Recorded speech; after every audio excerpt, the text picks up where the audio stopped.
Assalamualaikum warahmatullahi wabarakatuh. Innal hamdalillah nahmaduhu wa nasta'inuhu wa nastaghfiruh wa na'udzu billahi min shururi anfusina wa min sayyiati a'malina. May yahdihillahu fala mudilla lahu wa may yudlilhu fala hadiya lahu. Asyhadu an la ilaha illallah wahdahu la syarika lahu wa asyhadu anna Muhammadan abduhu wa rasuluh. Allahumma shalli wa sallim ala sayyidina Muhammadin wa ala alihi washabihi ajmain wa man tabi'ahu bi ihsan ila yaumil amma ba'd. Bapak Ibu kaum muslimin dimanapun berada, alhamdulillah puji syukur atas nikmat-nikmat Allah kita kembali dipertemukan, yaitu pada hari ke-9 ya, bulan yang paling mulia ini. Karenanya mudah-mudahan hari ini kita bisa isi waktu-waktunya dengan banyak berbuat kebaikan sehingga menjadi tambahan amal soleh kita khususnya di bulan Ramadan, dan semoga dengan itu maka kualitas puasa kita menjadi lebih baik. Salawat dan salam tak lupa kita aturkan kepada junjungan kita Nabiullah Muhammad SAW beserta keluarga beliau, sahabatnya dan pengikutnya yang setia mengikuti tuntunannya hingga akhir zaman. Bapak Ibu yang dirahmati Allah, kita masih melanjutkan pembahasan kita yaitu al-ibadatul mauqudatu, muraqabatullah ta'ala, yakni ibadah yang hilang. Apa itu? Yaitu muraqabatullah, rasa diawasi oleh Allah. Nah, kita sampai pada yakni keutamaan penghambaan kepada Allah SWT, mulianya perbuatan seorang menghamba kepada Allah menjadi hamba Allah SWT. Bapak Ibu yang dirahmati Allah, kalau kita buka di dalam yaitu Al-Qur'an ya, yakni surah ya, Al-Qur'an surah Al-Furqan, Bapak Ibu ya, bisa dibuka pada ayat yang ke 63 ya. Ya, ke-63. Di sana Allah SWT yakni memuliakan hambanya itu dengan penghambaan. Jadi kekasih-kekasihnya dengan penghambaan kepadanya. Yaitu Allah gunakan firman-Nya, Allah berfirman, a'udzubillahi minasyaitonirrajim. Bismillahirrahmanirrahim. Wa ibadur rahmanil ladzina ya'suna 'alal ardi haunaw wa idza qatabahumul jahiluna qalu salama. Wa ibadur rahman, dan hamba-hamba yang maha penyayang, yaitu ibadur rahman. Jadi Allah Subhanahu wa taala di sini menggunakan lafaz ibadur rahman. Jadi hamba-hamba ya. Jadi hamba-hamba Allah yang maha penyayang. Jadi kalau kita buka di dalam surah, sudah dibuka Bapak Ibu, yaitu Al-Furqan ya, ayat 63. Nah, jadi di sini Allah Subhanahu wa taala berfirman dengan ya redaksi ibadur rahman. Ya. Wa ibadur rahmanil ladzina yamsuna 'alal ardi hauna wa idza khatabahumul jahiluna wa idza khatabahumul jahiluna qalu salama. Wa ibadur rahman, dan hamba-hamba ar-rahman yang maha pengasih, yakni alladzina, orang-orang yang yamsuna 'alal ardi, mereka berjalan di atas bumi, haunan, dengan rendah hati. Wa idza khatabahumu, yang wa idza, dan apabila khatabahum, yaitu mengajak bicara kepada mereka al-jahiluna, orang-orang yang jahil, orang-orang yang bodoh, qalu, mereka mengatakan salaman, yaitu keselamatan. Ya. Jadi Allah di sini tidak berfirman dengan walam yakul, ya, lam yakul khalqur rahman, ya, tidak berfirman dengan yakni ciptaan yang maha pengasih, yang maha penyayang, tapi Allah berfirman dengan wa ibadur rahman, di mana Allah mensifati ya ini merupakan sifat untuk mereka dengan sifat yang sangat mulia. Jadi Allah katakan wa ibadur rahman. Nah, kemudian ya juga kalau misalnya kita lihat ya Rasulullah SAW, Bapak Ibu yang dirahmati Allah, di mana ketika Rasulullah SAW itu yaitu sholat malam sebagaimana hadis yang diriwayatkan oleh Sayyidah Aisyah, wa an Aisyah radhiyallahu anha, dari Sayyidah Aisyah semoga Allah meridhoinya, qalat, dia berkata, karena Rasulullah SAW adalah Rasulullah SAW idza sholat, apabila beliau sholat, qama, beliau berdiri, hatta, sehingga ya tafatara, hatta tafatara rijlahu, sehingga kedua kakinya itu bengkak. Qalat, kemudian Sayyidah Aisyah yaitu berkata, radhiyallahu anha berkata, ya Rasulullah, wahai Rasulullah, atasna'u hada, apakah engkau berbuat seperti ini? Wa qad ghafara laka ma taqaddamat min dambika, sungguh ya telah yakni ya mengampuni engkau, sungguh telah mengampuni engkau, yakni Allah Subhanahu wa taala ya, sungguh telah mengampuni engkau, bahkan min dambika ma taqaddamat min dambika wa ma ta'akhkhara, yakni dosa-dosa yang sudah lalu ya. Jadi Rasulullah SAW itu kalau sholat malam, Bapak Ibu yang rahmatullahi Allah, beliau kakinya sampai bengkak karena lamanya berdiri ya.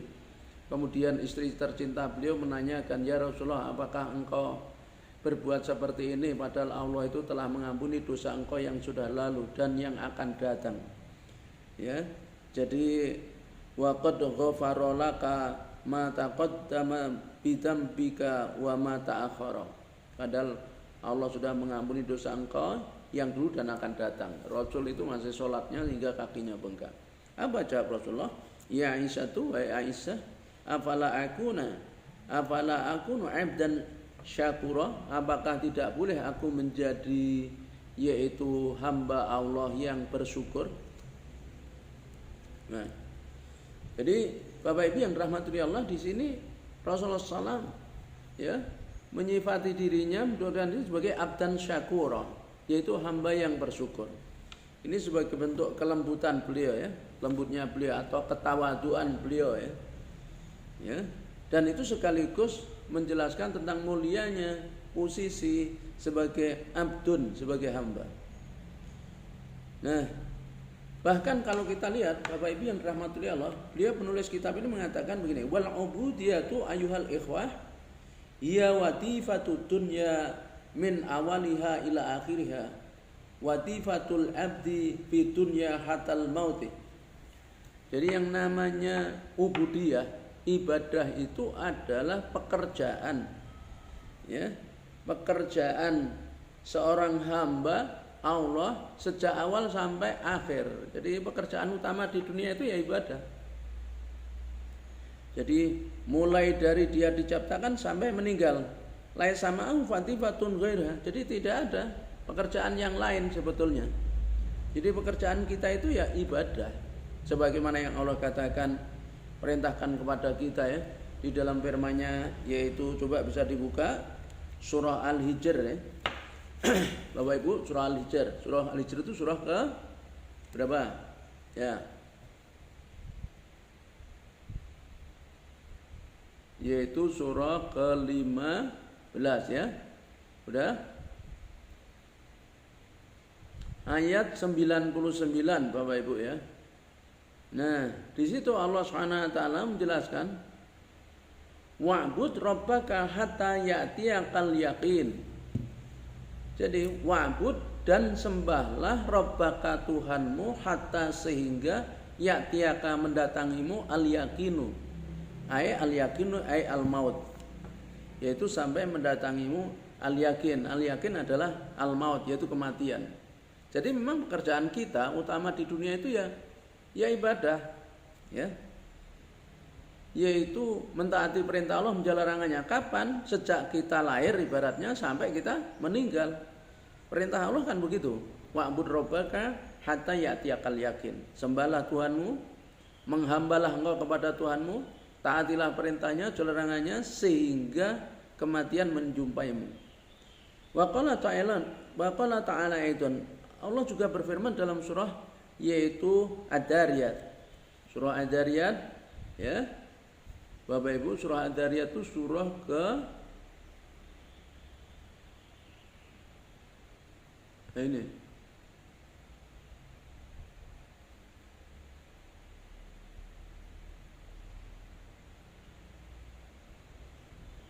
Surah ke-51 ya. Ayat 56. Coba Bapak Ibu dibuka.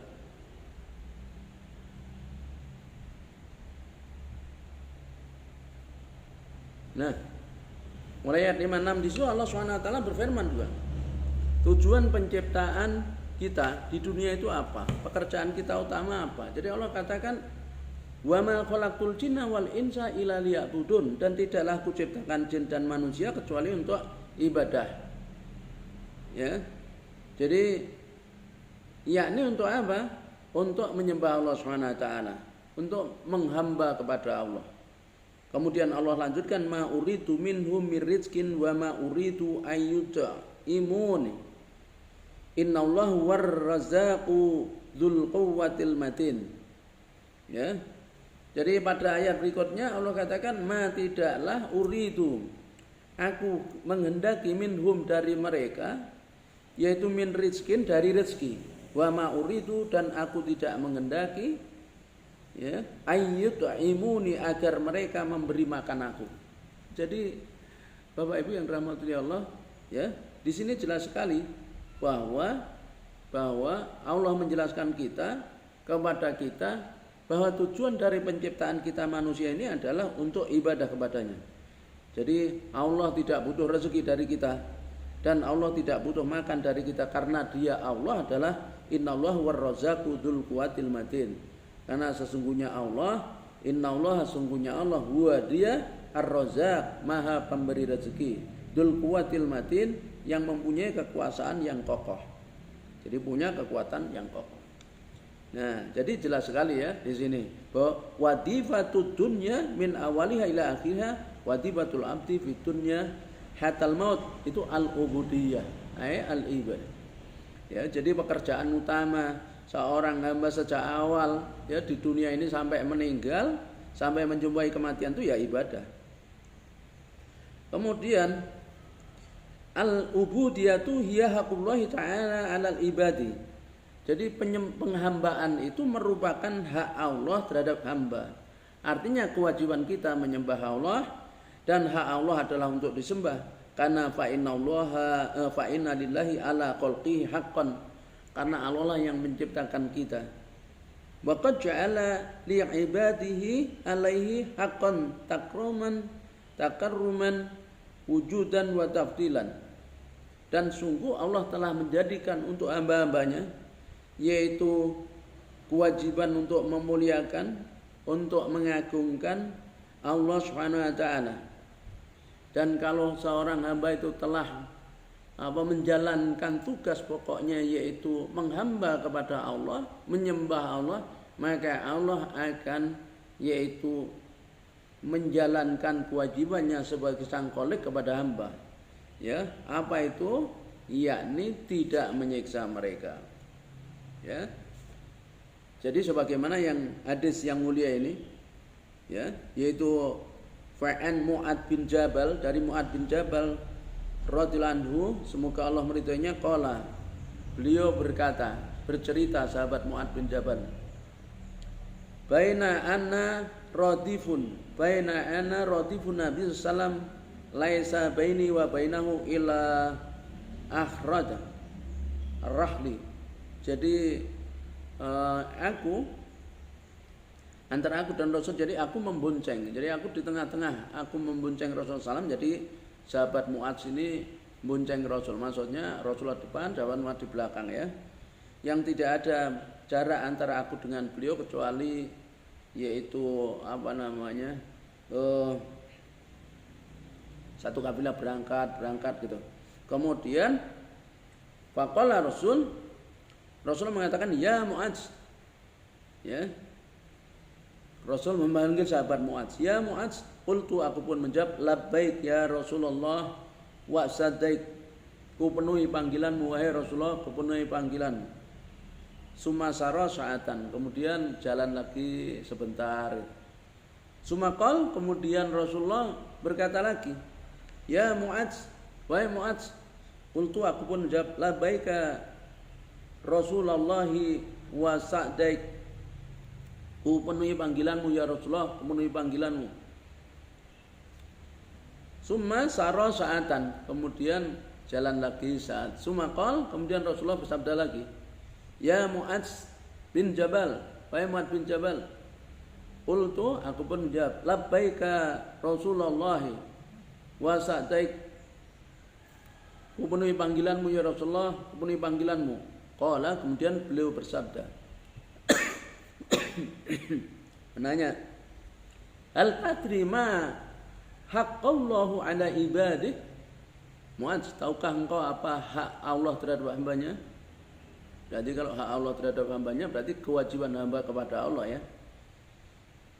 Kemudian qultu, aku pun mengatakan, sahabat Mu'adz menjawab, Allah wa rasuluhu a'lamu, Allah dan Rasulnya yang lebih tahu. Qala, kemudian Rasulullah bersabda, haqqallahu ala ibadihi ayya'buduhu wa la yusyriku bi syai'an. Jadi hak Allah terhadap hambanya itu adalah bahwa mereka menyembahnya dan tidak menyekutukan dengan sesuatu apapun. Jadi Rasul menjelaskan bahwa haqqullahi ala ibadihi ayya'buduhu wa la yusyriku bi syai'an. Jadi hak hamba kepada Allah itu adalah ya mereka menyembahnya, hamba itu menyembah Allah dan tidak menyatukan dengan suatu apapun. Summa sara sa'atan, kemudian jalan lagi sebentar. Sumakal, kemudian Rasulullah bersabda, ya Mu'adz bin Jabal, wahai Mu'adz bin Jabal, qultu, aku, yaitu Mu'adz bin Jabal menjawab, labbaik Rasulullah wa sa'daik, ku penuhi panggilanmu ya Rasulullah, ku penuhi panggilanmu. Qala, kemudian Rasulullah bersabda, hal tadri ma haqqal ibadu 'ala Allahi idza fa'aluhu? Tahukah engkau, lalu apakah hak hamba terhadap Allah ketika mereka telah mengerjakan yaitu kewajibannya menyembah Allah Subhanahu wa taala? Qultu, aku yakni sahabat Mu'adz menjawab, Allahu wa rasuluhu a'lamu, Allah dan Rasulnya yang lebih tahu. Qala, kemudian Rasulullah bersabda, haqqul ibadi 'ala Allahi alla yu'adzibahum, bahwa Allah tidak menyiksa mereka. Jadi hak Allah, hak hamba terhadap Allah, jadi apabila dia telah mengerjakan kewajibannya yaitu penghambaan itu ya, ubudiyah, ibadah itu Bapak Ibu adalah alla yu'adzibahum, Allah tidak akan siksa mereka. Nah, jadi inilah Bapak Ibu, posisi penghambaan itu adalah perbuatan yang paling mulia. Kemudian al-ubudiyatu hiya risalatur rusuli ila umamihim. Jadi penghambaan itu, jadi yakni perbuatan menghamba kepada Allah, perintah agar kita menghamba kepada Allah, agar manusia itu menyembah Allah, itu merupakan risalah para rasul kepada umat-umat mereka.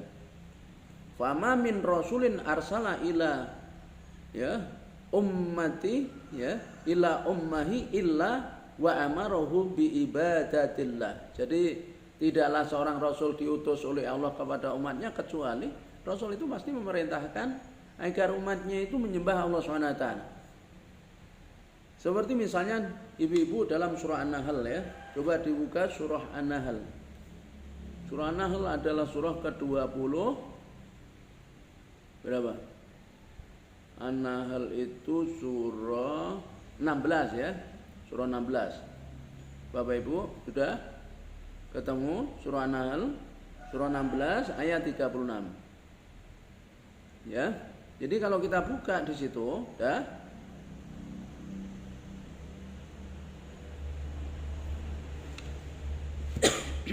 Nah, Bapak Ibu di situ Allah berfirman, "Walaqad ba'atsna fi kulli ummatir rasulan an i'budullaha wastanibut taghut. Faminhum man hadallahu wa minhum man haqqat 'alaihi dhalalah. Fasiru fil ardi fangduru kaifa kana akibatul mukadzibin. Ya.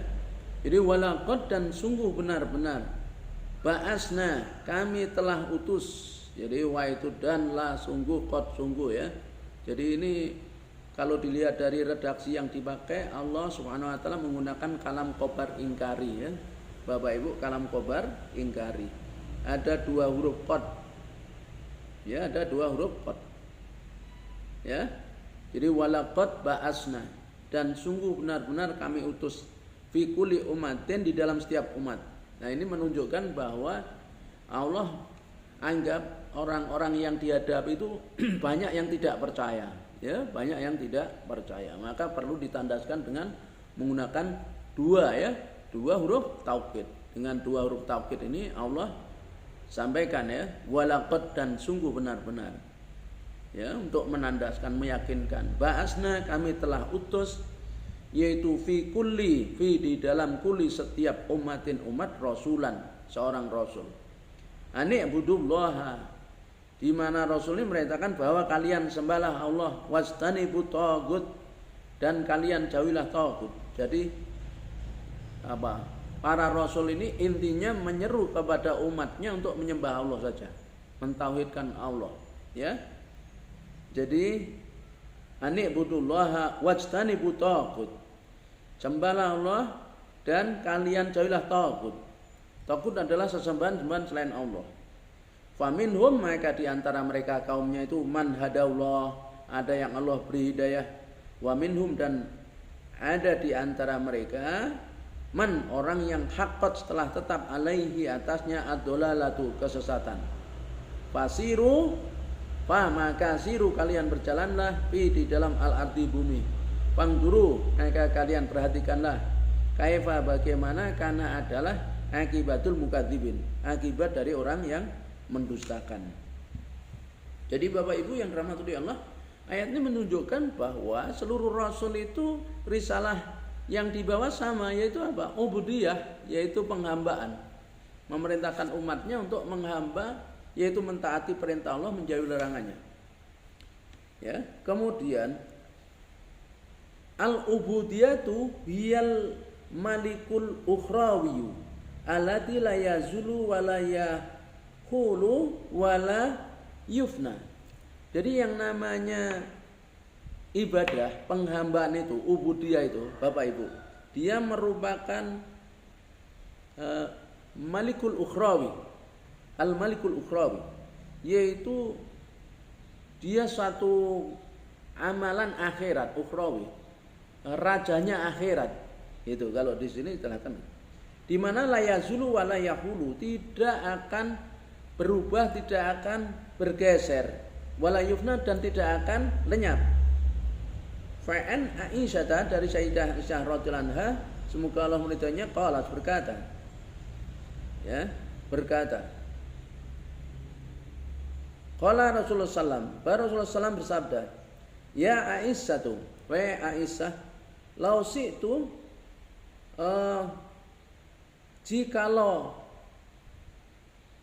kamu aku kehendaki, la sarat, ya, ma'i, sungguh, jikalau aku mau, jikalau kehendaki, sungguh berjalan ma'i bersamaku, jabalul zahabi, yaitu gunung emas. Jadi maksudnya apa? Rasul menyampaikan kepada Sayyidah Aisyah, kalau aku mau, ya, jadi kalau aku mau, Aisyah, sungguh berjalan bersamaku gunung emas. Maksudnya Rasul akan kaya, ya, kaya. Karena apa? Emas, gunung akan dijadikan emas oleh Allah kemudian untuk Rasul. Tapi ja'ani, datang kepadaku, malakun, yaitu malaikat, in hajatuhu latusawil ka'bata faqala inna rabbaka yaqra'u alaika. Datang malaikat pada saat itu aku sedang berada di Ka'bah. Faqala, kemudian berkata dia malaikat itu mengatakan, inna rabbaka, sesungguhnya Tuhanmu, yaqra'u alaika salam, jadi membacakan atasmu salam, yaitu kirim salam. Wa yaqulu laka, dan dia berfirman kepadamu, in syi'ta nabiyan abdan wa in syi'ta nabiyan malikan. Ya, jadi ini malaikat datang menyampaikan salam Allah. Kemudian malaikat ini mengatakan bahwa Allah berfirman memberikan pilihan kepada Rasulullah SAW. Kalau mau Rasulullah bisa menjadi nabi dan hamba, seorang nabi, hamba, dan jika beliau mau, beliau bisa menjadi nabi dan raja, nabi yang raja. Qala, kemudian Rasulullah bersabda, fa nadzartu ila Jibril, lalu aku memandang Jibril. Kemudian Rasulullah bersabda, qala fa asara ilayya an doa nafsa. Lalu Jibril memberi isyarat kepadaku agar aku merendahkan nafsuku, menundukkan nafsuku. Qala, kemudian beliau bersabda, faqultu, maka aku pun menjawab, nabiyan abdan, seorang nabi dan seorang hamba. Jadi Rasulullah itu, Bapak Ibu ya, ketika diberi pilihan oleh Allah, pengen jadi apa? Nabi sekaligus raja atau nabi sekaligus hamba. Nah ternyata Rasulullah SAW adalah memilih, yaitu menjadi nabi dan hamba, nabiyan abdan. Ya, qala, kemudian berkata, fakana Rasulullah SAW ba'da dzalika. Ya, lalu Rasulullah SAW sesudah itu layakulu mutakian. Rasulullah tidaklah makan yaitu dengan bersandar ya, tidak makan dengan bersandar. Yaqulu, tapi beliau mengatakan akilu kama yakul abdu. Akilun kama yakul abdu. Jadi Rasulullah kemudian makan sebagaimana seorang hamba makan. Ajlisu kama yajlisul abdu. Jadi Rasulullah kemudian duduk sebagaimana seorang hamba itu duduk. Nah itu Rasul ya. Jadi Rasulullah itu makan seperti hamba ya. Al-abdu seperti kalau bahasa kita, sedangkan hamba itu budak. Ya. Nah ini budaknya Allah SWT ya. Hamba Allah ini. Itu seperti seorang hamba makan duduk begitu, maksudnya kelihatan tawadhu ya. Rendah hati. Ya. Fahtatal ubudiyatu alal maliki li'anna hal malika li'anna hal maliku adunawiyu wal malikul ukhrawiyu allati la yufna wala yazulu. Jadi Rasulullah SAW, Bapak Ibu, memilih ubudiyah, memilih sebagai hamba, penghambaan daripada sebagai raja. Memilih sebagai seorang abdi, seorang hamba daripada sebagai seorang raja. Karena sesungguhnya raja itu dunia saja. Ya, orang raja dunia saja. Ya, kalau kita lihat orang sehebat apapun dia menjadi raja di dunia ya, nanti di akhirat tidak punya apa-apa. Nah, sedangkan raja akhirat itu adalah yaitu ubudiyah itu, ubudiyah, penghambaan. Maka siapa yang nanti dia itu menghamba kepada Allah di dunia, dia berlaku sebagai seorang hamba, taat perintah Allah, jauhi larangannya. Maka nanti di akhirat dia akan menjadi raja ibarat. Maksudnya menjadi raja apa? Dilayani oleh para pelayan, yaitu surga. Nah, malaikat ya melayaninya. Maka hidupnya bagaikan raja. Nah, kemudian Bapak Ibu yang dirahmati Allah, al-ubudiyatu hiyal kharzu wal hafru wal hasanatu wal wiqayatu minal aduwil ladutil matinil mutarasidi alladhi waqafa lana bi kulli tariqin. Jadi yang namanya ubudiyah, penghambaan itu, dia merupakan penjaga ya, dia merupakan penolak, dia merupakan benteng, dia merupakan pelindung dari apa? Dari musuh. Dari musuh yang sangat buruk permusuhannya, yang sangat kokoh, yang mengintai kita ya, yakni setiap saat. Apa itu? Syaitan ya, yang dia berada di jalan yang selalu menghalang-halangi kita dari taat kepada Allah SWT. Jadi ubudiyah itu adalah wiqayah, penghambaan itu menjadi benteng, dia menjadi hasanah, dia menjadi al-harsu, ya, dia menjadi pelindung dari apa? yakni dari musuh yang sangat keras permusuhannya dan terus-menerus mengintai kita. Ya. Yang dia telah bersumpah untuk menyesatkan kita. Ya, menyesatkan kita dari jalan Allah SWT. Siapa dia? Syaitan. Jadi syaitan. Nah, itu 24 jam Bapak Ibu. Syaitan itu 24 jam. Jadi berusaha untuk menyesatkan kita dari jalan Allah Subhanahu wa taala. Ya. Seperti misalnya kita lihat di dalam surah yaitu Al-Hijr, ya. Al-Hijr Bapak Ibu dibuka bisa. Surah ke-15, ya. Sudah? Nah, kita lihat ya. Itu bisa mulai dari ayat 32. Kalau kita perhatikan Bapak Ibu ya. Jadi surah Al-Hijr. Surah Al-Hijr sudah ya, surah ke-15. Ayat 32. Kita mulai dari 30. Qala ya iblisu malaka alla takuna ma'asyajidin. Jadi Allah bertanya kepada iblis. Ya, hai iblis, apa yang menjadikan kamu untuk tidak bersujud? Jadi Allah tanya itu iblis itu. Ya, Bapak Ibu. Iblis ditanya oleh Allah. Kenapa kau tidak sujud diperintah? Ya. Bersama mereka sujud itu kan. Kemudian apa jawab iblis? Qala lam akul li asjuda li basarin khalaqtahu min salsalin min hama'im masnun.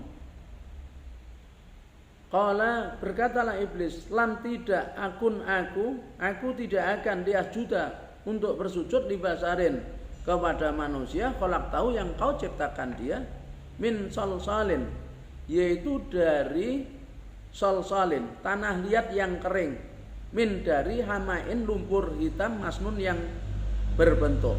Kalau bahasanya sorry, nah ini aku tidak akan bersujud pada manusia yang kau ciptakan dari tanah lumpur hitam yang berbentuk. Akhirnya kemudian Allah pun murka kan. Qala fakhruj minha fa innaka rajim. Maka Allah berfirman, ya, qala Allah berfirman fakhruj, maka keluarlah minha darinya, dari surga, fa innaka maka sungguhnya engkau rajim terkutuk. Ya. Wa inna alaikal la'nata ila yaumiddin. Wa inna dan sesungguhnya alaika atasmu al-la'nata kutukan itu ila sampai yaumiddin, hari kiamat. Nah, iblis bukannya sadar lalu tobat minta ampun kepada Allah, malah dia menantang. Dia mengatakan qala rabbi fa'anzirni ila yaumi yub'atsun. Berkata ya Tuhanku, maka beri tangguh aku sampai mereka dibangkitkan. Jadi mereka minta ditangguh. Kemudian Allah katakan fa innaka minal mungdorin, maka sesungguhnya engkau minal mungdorin dari orang yang diberi tangguh ila yaumil waqtil ma'lum, sampai waktu yang ditentukan. Sampai kapan? Sampai kiamat. Sampai manusia meninggal. Sampai kiamat. Ya, waqtil ma'lum. Qala kemudian dia berkata, si iblis itu, Robbi Tuhanku, ya Tuhanku bima aqwaitani, oleh sebab kau telah memutuskan aku sesat, la uzayyinan lahum fil ardi wala uqyanahum ajmain. Sungguh benar-benar aku akan jadikan indah untuk mereka di bumi. Jangan mereka mandang indah perbuatan maksiat, wala uqyanahum, dan kami akan sesatkan mereka ajmain semuanya. Illa ibadaka minhumul mukhlasin, kecuali dari hamba-hamba engkau yang yaitu mukhlasin, ya, yang ikhlas. Jadi Bapak Ibu, ayat ini menginformasikan bahwa selama 24 jam non stop itu iblis berusaha menyesatkan kita, mengintai kita. Lalu apa yang bisa menyelamatkan kita dari yaitu godaan iblis? Ya menghamba kepada Allah. Ubudiyah itu ibadah. Ya. Karena Allah Subhanahu wa taala berfirman pada ayat yang ke-42 surah Al-Hijr itu, inna ibadiyalladzi laisa laka alaihim sultanun illa manittaba'aka minal ghawin.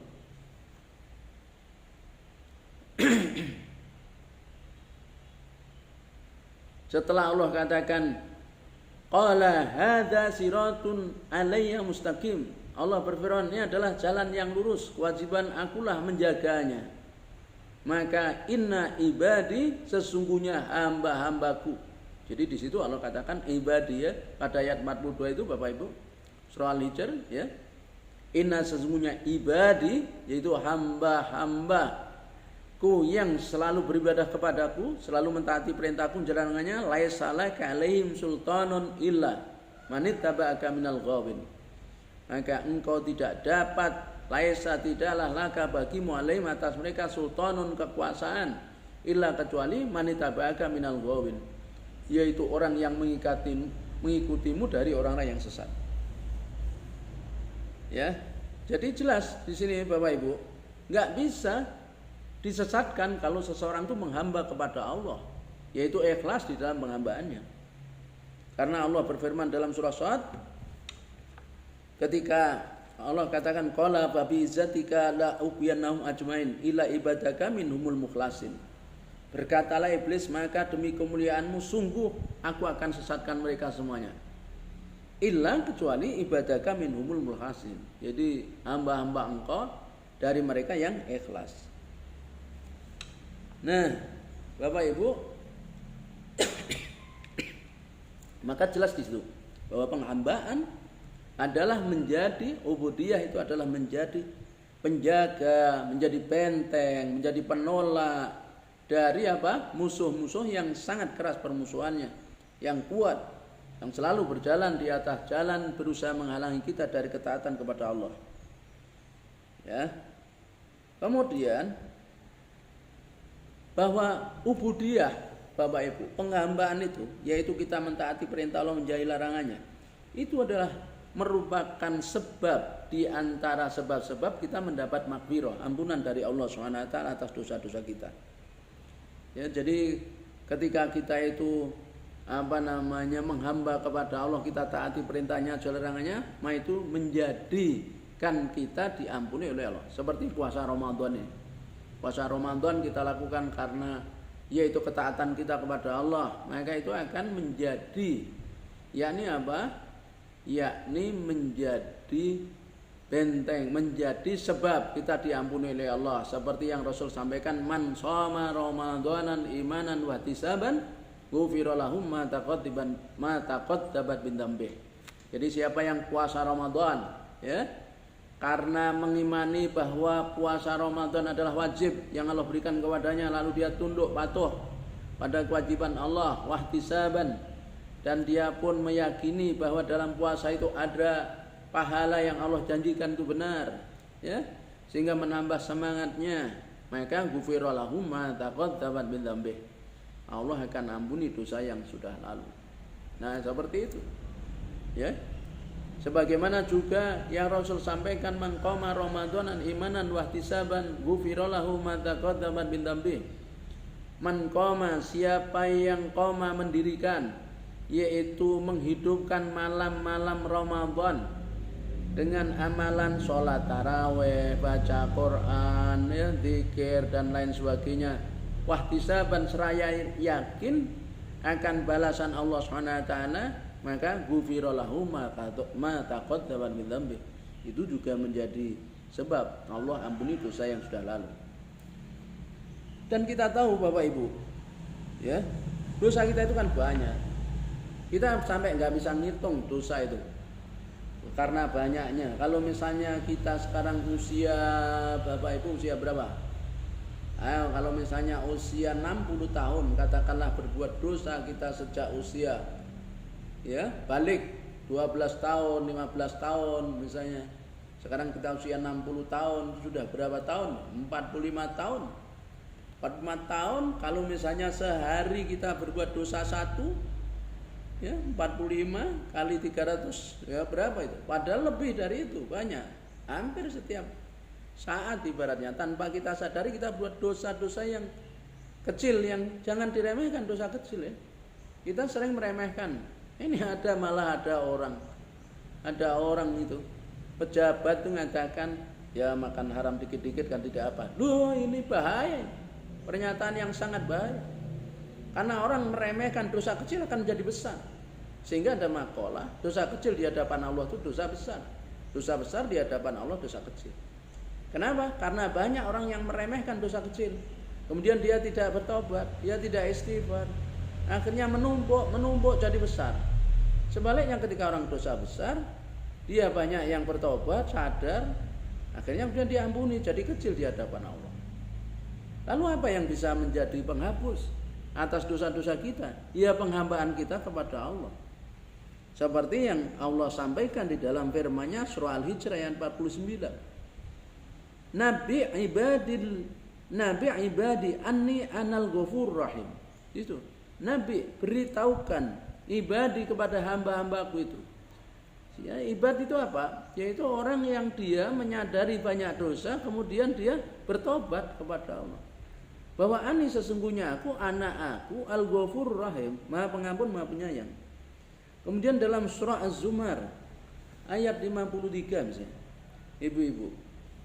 Nah, qul ya ibadiyalladzina asrafu ala anfusihim la taqnatu mir rahmatillahi innallaha yaghfiru dzunuba jami'an innahu huwal ghafurur rahim. Qul katakanlah ya ibadi, hai hamba-hambaku, alladzina orang-orang yang asrafu mereka melampaui batas ala anfusihim atas diri mereka. La taqnatu mir rahmatillah, jangan kalian putus asa dari rahmat Allah. Innallaha yaghfiru dzunuba jami'an, sesungguhnya Allah mengampuni seluruh dosa-dosa. Innahu huwal ghafurur rahim. Dia Allah itu Maha Pengampun lagi Maha Penyayang. Nah, jadi di ayat ini Bapak Ibu, Allah menyampaikan kepada kita, memerintahkan kepada Rasul-Nya agar Rasul mengatakan kepada hamba-hamba Allah itu. Ya, qul katakan Muhammad, ya ibadi, wahai hamba-hambaku. Jadi perintah ini dari Allah. Allah menyampaikan, berarti itu ibadi yang hamba-hamba Allah. Siapa? Digunakan kata ibad untuk menggambarkan ini adalah orang yang dia punya dosa banyak, tapi dia menyadari, lalu dia mau bertobat kepada Allah. Ya, itu kalau ibad. Beda dengan abid. Ya, kalau abid ini punya kesalahan tapi tidak mau tobat ibarat. Nah, kalau ibad itu dia punya kesalahan tapi dia mau memperbaiki diri. Maka jangan putus asa dari rahmat Allah. Rahmat Allah itu luas. Maka disuruh bertobat. Ya, Allah itu mengampuni seluruh dosa. Innallaha yaghfiru dzunuba jami'an. Hatta dosa syirik. Kalau kita bertobat sebelum meninggal dengan taubat nasuha, maka Allah mengampuni. Yang Allah tidak ampuni itu kalau misalnya kita meninggal, dia melakukan dosa syirik, kita nggak bertobat sebelum meninggal, maka pasti disiksa oleh Allah. Tapi kalau dosa selain syirik, kalau Allah berkehendak diampuni, kalau Allah berkehendak disiksa. Kalau seseorang sebelum meninggal dia tidak bertobat. Nah, ini persoalannya Bapak Ibu yang dirahmati oleh Allah, kalau kita bermaksud untuk ubudiyah secara sempurna, jadi kita bermaksud untuk mentaati perintah Allah, menjauhi larangannya itu setiap saat, ya, sehingga sempurna, sehingga kita terjaga. Nah, itu hal yang sangat penting adalah bahwa ya kita harus punya apa? Punya kesadaran. Kesadaran apa? Kesadaran bahwa Allah selalu mengawasi kita. Nah, jadi Allah selalu mengawasi. Punya rasa muraqabatullah. Muraqabatan daqiqatan jalilatan. Jadi punya rasa diawasi oleh Allah, yaitu secara detail, secara mendalam dan terus menerus. Sehingga penulis kitab ini mengatakan gini, lakin idza aradna an nu'adiyal ubudiyata ala akmalil wajhin. Akan tapi apabila kita bermaksud untuk sampai kepada penghambaan secara sempurna, wa idza aradna an nahfadha biha dunya, dan apabila kita bermaksud ingin yaitu kita menjaganya, menjaga ibadah itu selama di dunia ini, wa idza aradna an nahfadha bihal amal, dan apabila kita bermaksud untuk menjaga aman, wa nahfadha bihal umra, dan kita ingin menjaga umur kita itu sehingga bermanfaat, wa nusaitu biha fil akhirah, sehingga bisa kita tertolong di akhirat itu, wa nartafa'u biha darajatil aliyah, sehingga derajat kita itu bisa tinggi di akhirat, wa nardha bihar rahman, dan kita mendapatkan keridhaan Allah yang Maha Pengasih, ya, wa naktubu biha syaitan, dan syaitan marah kepada kita, membuat syaitan itu marah, maka fala budalana, maka tidak boleh tidak, fala budalana an nuraqiballaha ta'ala muraqabatan daqiqatan jalilatan.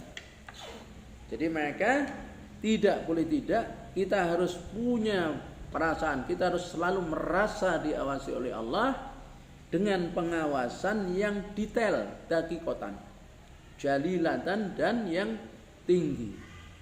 Jadi pengawasannya itu bukan hanya mengawasi global tapi sampai detail. Jadi kita punya suatu kita harus wajib meyakini, wajib menanamkan di dalam diri kita, menguatkan selalu dalam kesadaran bahwa Allah mengawasi kita itu secara detail.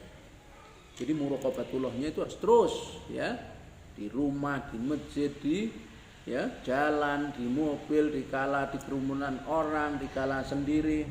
Dan kalau begitu, mantal ibadatul mafqudatu, ibadah apa yang hilang? Ternyata Bapak Ibu, kalau kita lihat ibadah yang hilang ini adalah muraqabatar rabbi, yaitu ibadah yang sampai pada tingkat muhsin, yaitu merasa diawasi oleh Allah SWT. Nah inilah Bapak Ibu, oleh karena itu penting bagi kita, ya, posisi penghambaan itu akan selalu ada di dalam diri kita. Dan kita akan kalau yaitu kita punya rasa apa? Diawasi oleh Allah setiap saat, di setiap tempat, dalam keadaan suka maupun duka, dalam keadaan di tengah banyak orang maupun sendiri.